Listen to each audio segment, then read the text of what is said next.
ಶಿಕ್ಷಣ ಎಂಬುದು ಕೇವಲ ಪುಸ್ತಕದ ಬದನೆಕಾಯಿಯಲ್ಲ, ಅದು ಮಗುವಿಗೆ ಶಿಕ್ಷಣ ಎಂಬುದು ಕೇವಲ ಪುಸ್ತಕದ ಬದನೆಕಾಯಿಯಲ್ಲ, ಅದು ಮಗುವಿನ ವ್ಯಕ್ತಿತ್ವವನ್ನು ರೂಪಿಸುವ ಅಸ್ತ್ರ. ಈ ಮಾತಿಗೆ ಅನ್ವರ್ಥವಾಗುವಂತೆ ಚಡ್ಚಣ್ ಮಾತೋಶ್ರೀ ಅಲ್ಯಬಾಯಿ ಕಳ್ಕೋರ್ ವಿದ್ಯಾವರ್ಧಕ ಸಂಘದ ಶ್ರೀ ಕಲ್ಲೇಶ್ವರ್ ಕನ್ನಡ ಮಾಧ್ಯಮ ಹಿರಿಯ ಪ್ರಾಥಮಿಕ ಶಾಲೆಯಲ್ಲಿ ತಂದೆ ತಾಯಂದಿರ ಪಾದಪೂಜೆ ಹಾಗೂ 7ನೇ ತರಗತಿಯ ವಿದ್ಯಾರ್ಥಿಗಳಿಗೆ ಬೀಳ್ಕೊಡುಗೆ ಸಮಾರಂಭವನ್ನು ಅತ್ಯುತ್ತಮ ಸಂಭ್ರಮದ ಮತ್ತು ಭಕ್ತಿಯಿಂದ ಜರುಗಿತು. ಕಾರ್ಯಕ್ರಮದ ದಿವ್ಯ ಸಾನ್ನಿಧ್ಯ ವಹಿಸಿದ ಹಾವಿನಾಳದ ಚರಂತಿ ಮಠದ ಷಡಕ್ಷರಿ ಬ್ರಹ್ಮ ಶ್ರೀ ವಿಜಯ ಮಹಾಂತೇಶ್ವರ ಶಿವಾಚಾರ್ಯರು ತಮ್ಮ ಆಶೀರ್ವಚನದಲ್ಲಿ ಸಂಸ್ಕಾರದ ಮಹತ್ವವನ್ನು ಸಾರಿದರು. ವಿದ್ಯಾರ್ಥಿ ಜೀವನದಲ್ಲಿ ಕೇವಲ ಅಂಕಗಳು ಮುಖ್ಯವಲ್ಲ, ಸಂಸ್ಕಾರ ಅತಿ ಮುಖ್ಯ. ತಂದೆ ತಾಯಿಯರನ್ನು ಗೌರವಿಸುವ ಗುಣ ಬೆಳೆಸಿಕೊಂಡ್ರೆ ಮಾತ್ರ ಜೀವನದಲ್ಲಿ ಉನ್ನತ ಶಿಖರವನ್ನು ಏರಲು ಸಾಧ್ಯ ಎಂದು ಮಾರ್ಗದರ್ಶನವನ್ನು ಅವರು ನೀಡಿದರು. ಈ ಒಂದು ಕಾರ್ಯಕ್ರಮದಲ್ಲಿ ಮಖಣಾಪುರದ ಗುರುಪೀಠದ ಪರಮ ಪೂಜ್ಯ ಶ್ರೀ ಸೋಮೇಶ್ವರ ಮಹಾಸ್ವಾಮೀಜಿ ಹಾಗೂ ಬ್ರಹ್ಮಕುಮಾರಿ ವಿದ್ಯಾಕೇಂದ್ರ ಗೌರವಾಧ್ಯಕ್ಷರಾದ ಮಾತೋಶ್ರೀ ರಾಜಯೋಗಿನಿ ಶ್ರೀದೇವಿ ಅಮ್ಮನವರು, ಸಂಸ್ಥೆಯ ಕಾರ್ಯದರ್ಶಿಗಳಾದ ಶ್ರೀಮತಿ KS ವಾಲಿಕರ್ ಅವರು ಸಮಾರಂಭದ ಅಧ್ಯಕ್ಷತೆ ವಹಿಸಿ ಮಾತನಾಡಿದರು. ಮಾತೋಶ್ರೀ ಅಲ್ಯಬಾಯಿ ಹೋಳ್ಕರ್ ವಿದ್ಯಾವರ್ಧಕ ಸಂಘದ ಅಧ್ಯಕ್ಷರಾದ ಶ್ರೀ SD ಶಿರ್ನಾಳ ಹಾಗೂ CRP ಚಡ್ಚಣದ ಶ್ರೀ ಭೀಮಾಶಂಕರ್ ವಾಗ್ಮೊರೆ ಅವರು ಜ್ಯೋತಿ ಬೆಳಗಿಸುವ ಮೂಲಕ ಕಾರ್ಯಕ್ರಮಕ್ಕೆ ವಿದ್ಯುಕ್ತ ಚಾಲನೆಯನ್ನು ನೀಡಿದ್ದಾರೆ. ಇದೇ ಸಂದರ್ಭದಲ್ಲಿ ಪಾಲಕರು, ಮುದ್ದು ಮಕ್ಕಳು, ವಿದ್ಯಾರ್ಥಿಗಳು ಹಾಜರಿದ್ದರು. Lakshman Shinde, RJ32 Kannada news, Vijayapura.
ఇక్కడ ನೋಡ್ವಿ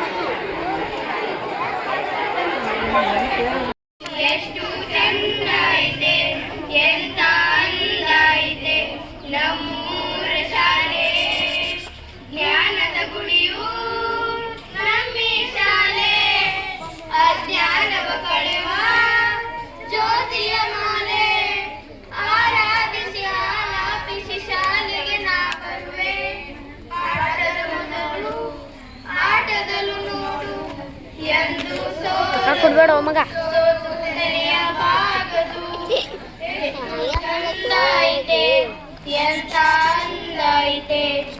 ತಪ್ಪಲ್ಲೇ ನಮ್ಮ ಪಾಪ ಬೇಕಲ್ಲ ಎಷ್ಟು ಮೊಬೈಲ್ ಹಾಕೊಂಡಿದ್ದಂತ ಫೋಟೋ ತೆಗಿಬೇಕು.